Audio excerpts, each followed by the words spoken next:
How's it going, Yankee fans? My name is Alex with my co-host here, Ryan Garcia. And today I want to discuss why Oswald Peraza is not getting reps. I know a lot of people are kind of concerned about this. Why call him up? Why stunt his growth if you're not going to use the kid? And I think that, he looked pretty good over a small sample size. The question is, there's a debate. It's Josh Donaldson or Oswald Peraza. I think that's kind of the conversation we have to have right now, especially with Gleyber Torres hitting again. He's been playing solid defense. IKF is having an unbelievable September. We'll discuss that.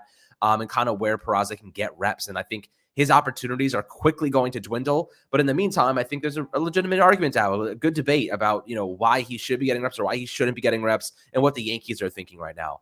I'm not sure exactly what boat you're in, but I'm curious to hear your thoughts, Ryan. Before we do dive into that, how are you doing today, my friend? I'm doing great. The Yankees are continuing to win baseball games. We've, kind of discussed how it's important for this team to get on a consistent roll. And, as of late, at least over the last 9 games, they've won a lot and a lot of big games, and they've widened their lead in the division to 6 games. But interestingly enough, they call up Peraza, and you kind of think this is the solution at shortstop. You don't call up a guy to not play him, or maybe even at second base.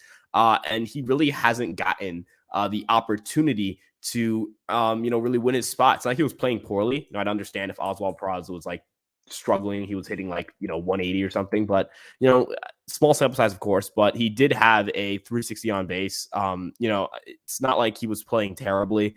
It's kind of weird to see the Yankees kind of give him the reins to play and then yank the pull the carpet out from underneath him.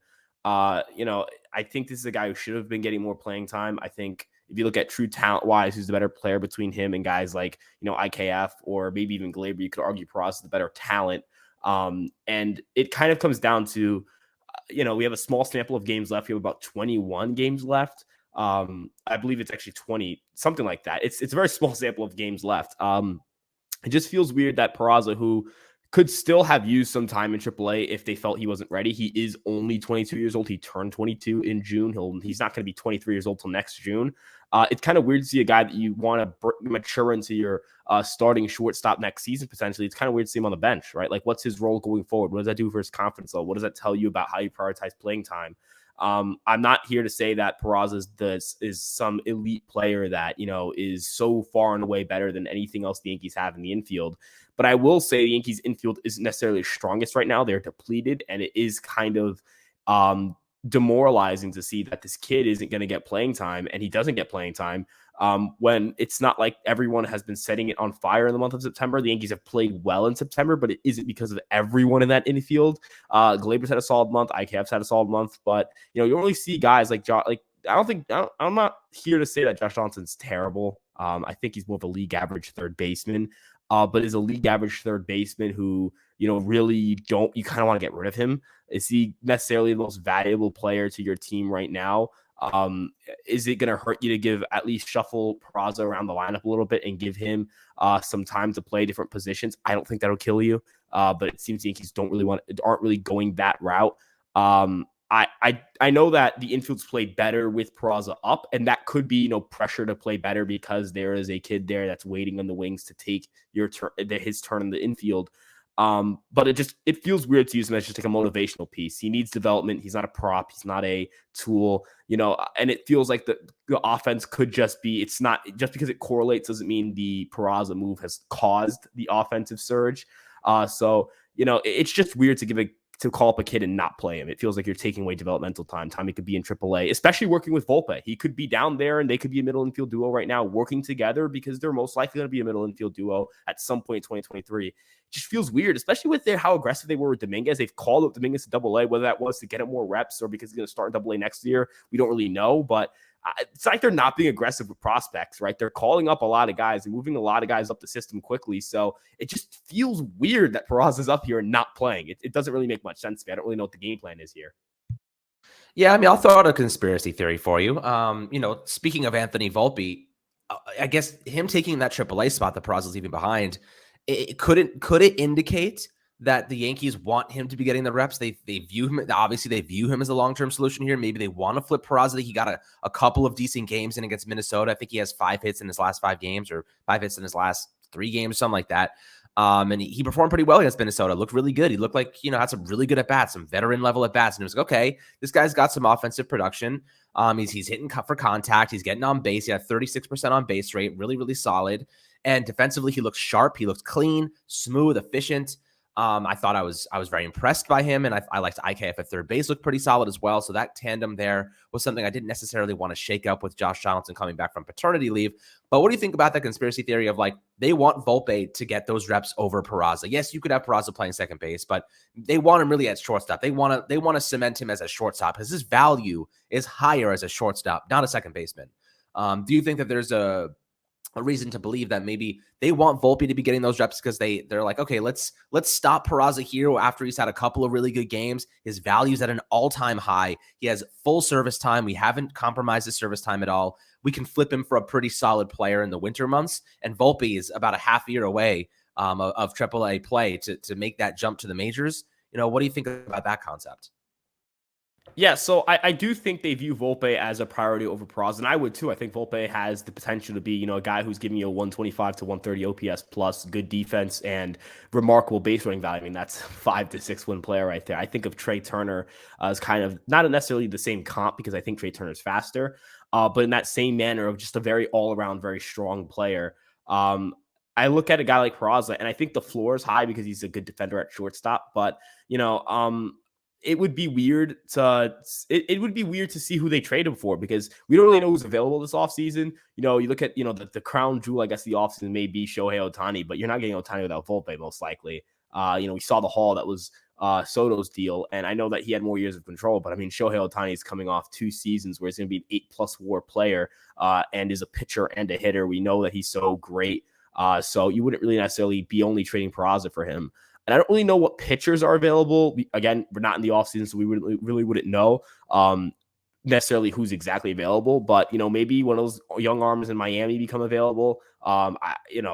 They've been linked to Pablo Lopez before. I don't think Pablo Lopez is the fit now, but, maybe, they get really disgruntled with how things have gone. Maybe Alcantara somehow hits the market. But again, I think that would cost you a Volpe. It'll be interesting because Peraza's, I think, gives a lot. The value he provides that he's at least going to be a solid shortstop, right? And a solid shortstop for 6 years is really valuable, considering the shortstop market is very much you're either an elite shortstop or you're not a very good shortstop. There are not a lot of middle of the road shortstops in baseball. They don't particularly become available at some point. They kind of fall off or become really good. You gotta look at Dansby Swanson. He was considered a middle of the road guy. And he's having a career year right now, probably going to get paid north of $100 million. So if you're a smaller market team, you're not really in the market for going on and getting a Dansby Swanson. But if you're a team, let's say like the Oakland Athletics or like the Miami Marlins or like I'm trying to think of other low budget teams, maybe the Arizona Diamondbacks are a team like that that could potentially look at a shortstop and say, hey, we can't pay the top guy on this market or the next or the third or the fourth guy because they're all going to make close to $200 million. What we can do is trade off a young starter of ours or a young position player the Yankees may need, and we can go and get Peraza and get a position and get a shortstop where the Yankees don't really need a shortstop too badly because they feel like Volpe is ready to take that next step. That could be the route the Yankees take. It's kind of interesting because they have other guys as well. Roderick Arias in the lower level of the minors. Trey Sweeney just hit AA. Even Cabrera can play shortstop. So it's not like they're going to run out of shortstops in the foreseeable future in that farm. And then you look at other infielders, Andres Chaparro. They have Austin Wells, who potentially could move to first base. They have a plethora of infield and some outfield talent. Pereira, Dominguez now in AA. Elijah Dunham. They're not lacking in position player talent at the minor league level. I feel like you could legitimately project an entire lineup of just guys in the farm and reasonably come out with 9 at least major league caliber players. So it'll be interesting to see how they deal with Peraza. Am I necessarily pissed at the organization? I feel like that anger kind of goes away because when you're winning, nothing really matters, right? If you're winning, you're winning. So I feel like they could have handled this better. They should be handling this a little bit better. There's nothing to lose by playing Peraza. But if they feel like IKF's, on a roll here and they want to ride it out, totally get it. Same thing with Donaldson or Glaber. I'm just hoping that those veterans outplay what Peraza would have potentially given them so that we don't feel like come the end of October or early November, we're not talking about how it was a wasted opportunity to have Peraza on the bench and how we could have had more or we could have done this differently. We don't want to look back on this season with regret because I think this is probably the best shot we have at a World Series. And we don't know if Judge is going to return. So he's having this unbelievable season. So, ultimately you kind of hope the Yankees are getting the most out of their roster. Well, they certainly are, especially with a couple guys coming back from injury soon. DJ LeMahieu and Anthony Rizzo fighting their way back. Rizzo probably returns against Pittsburgh on the homestead. But, I do want to discuss one little thing here, and that is essentially Josh Donaldson and the value he brings to the team right now. So Josh Donaldson is essentially the reason that Peraza is not getting playing time, right? Because IKF would transition to the hot corner and Peraza would take over at shortstop. Simply because Gleyber Torres is doing so well right now. He's hitting well again. You can't really move him. You can't bench him. He had a game-winning double last night that cleared the bases. So, when you're looking at Josh Donaldson, what is his value? What does he bring to this team? And really all it is amazing defense, right? Has a 958 fielding percentage this year, which is pretty solid. He has 9 defensive runs saved above average, one of the best numbers in his career. He's having a arguable Gold Glove level season on the hot corner. IKF can supplement that, but I also think that you're making an argument that you would rather a rookie over a veteran. And what does that say to the team, right? Like if you're replacing Josh Donaldson with Peraza, and Peraza's not really going to be featuring come the playoffs, what are you really doing for the team right now? You know what I mean? Like Donaldson's going to be a piece during the postseason. We know this. It's a fact. Peraza, they probably don't trust in those big moments with the crowd bearing down on him and he's getting booed like crazy in hostile environment. They do not trust him. Josh Donaldson, they can trust in that situation because they know he's done it before. He's been there. So what's the point in giving Peraza like reps right now? Really, I think that they're just using him to mitigate fatigue until DJ and Anthony Rizzo return, right? Like that's really his value right now. He is there to help mitigate fatigue, mitigate injury, and be that utility piece. He can play second, he can play shortstop, give a day off to Gleyber, give a day off to IKF, whatever it might be, and just keep rolling. That's his value right now. And personally, I do kind of agree with that because I think that we're not going to see him in the playoffs. We need Donaldson getting as many reps as possible right now so he can get hot before then, because that's the truth. He's going to be here in the playoffs. Peraza's not really going to play in the playoffs unless injuries just wipe this team out, knock on wood. Do you have any, opposing thoughts to that? I kind of think that's the reality of the situation. Yeah, if the Yankees view that they don't at all want to start Peraza in the playoffs, then yeah, you don't play him. More so disagree with the notion that Peraza shouldn't be given the reins to get a shot to start in the postseason. I think it should be an open job. However, if they're against it organizationally, if they feel as if there are some other things going on internally that we don't know about, then sure, if they don't want to play him in October, I 100% understand. Is it kind of disappointing? Yeah, you kind of want to see Peraza. I think there's also that aspect of the grass is always greener on the other side. We just I kind of would like to see, what Peraza can provide for us. Is it going to be the difference between the Yankees winning the World Series and not? Most likely not. I mean, if it is somehow the difference, it would be the most razor thin margin ever for a playoff series. And you can't bet on that. It'll come down to, can guys like Gleyber, Donaldson, the guys surrounding Aaron Judge, can they give the Yankees the value they were giving them earlier in their season? If they can, the Yankees are going to have a good chance to win the World Series. If they don't, they won't get past the ALDS. This is not, I feel like, especially this postseason, there's really no series or there's no team that you could potentially face that is necessarily a pushover. I feel like you kind of look at the previous postseasons, there are teams that are kind of easier to beat than others. This year in the American League, I mean, the Rays, the Jays are no joke. The Mariners are no joke. The Astros are the Astros always. In the National League, I mean, the NL East has 2 World Series teams. The Dodgers, of course. The Cardinals are red hot. So, the Yankees are going to have their work cut out for them if they want to win this World Series. And as you mentioned, it's going to be a hostile environment. Playing in a place like Houston is not easy. Even Seattle, that place gets loud when the Mariners are good. Toronto's a tough place to play in. I know Tampa is not great with attendance, but it's the Yankees just don't play well there. And then you think of NL ballparks. You think of places like Queens with the Mets, Atlanta with the Braves, St. Louis with the Cardinals, the Dodgers and LA. These are storied franchises with very loyal fan bases and very passionate fan bases. So, as you mentioned, maybe Josh Donaldson, the build up or the makeup of Josh Donaldson psychologically is a factor here, and they don't think the production is going to be drastically different. And there's that factor of IKF's played shortstop all year. Maybe playing third base after not playing third base for a while is a little bit of a shock, or like it's not something that he can do as well as he can play shortstop. Their